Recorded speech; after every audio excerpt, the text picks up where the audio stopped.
There's nothing like seeing a character on TV that you can relate to and a story you can relate to. And this story isn't something that you see everywhere on TV.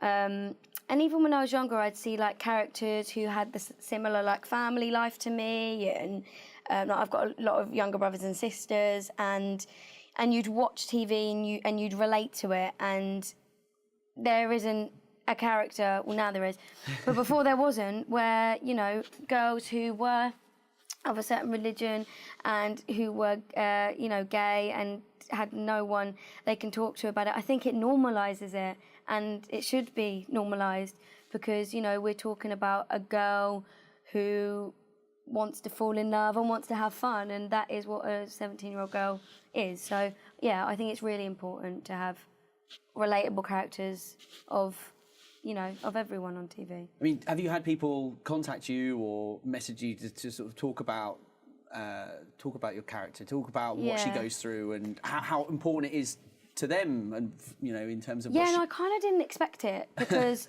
you know, when you're filming, you know, you feel a sense of responsibility, but you almost don't prepare yourself for the reality of that.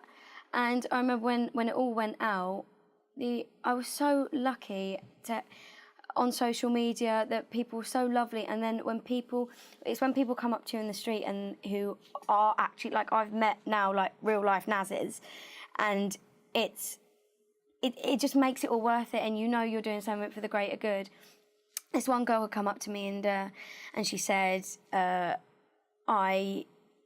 she was like, thank you so much for doing this story. She was like, because, you know, I'm gay and I'm a Muslim, and I haven't told my parents yet, but it's so nice to see. And then there was another one who said that after they watched episode 5, they came out to their mum. And I remember when I found out, I texted Sinatra straight away, and I was like, oh my God, have you seen what this person has said?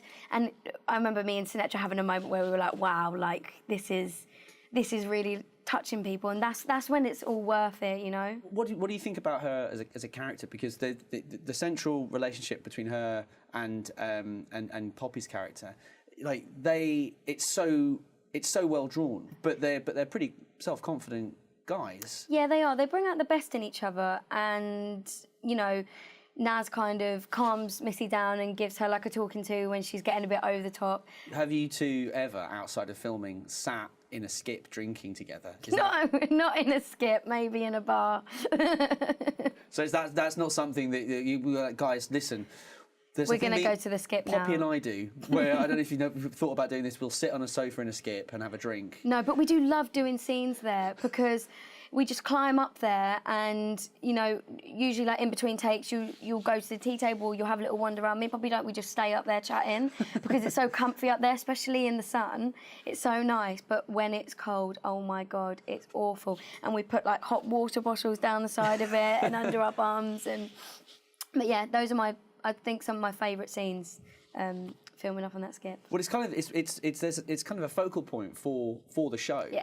And it's kind of, it has its own kind of character. Yeah, it does. Yeah, and I do think that it's just, I know that Penny was our first director, Penny Wilcox. She's absolutely amazing, and she told me she came up with this idea.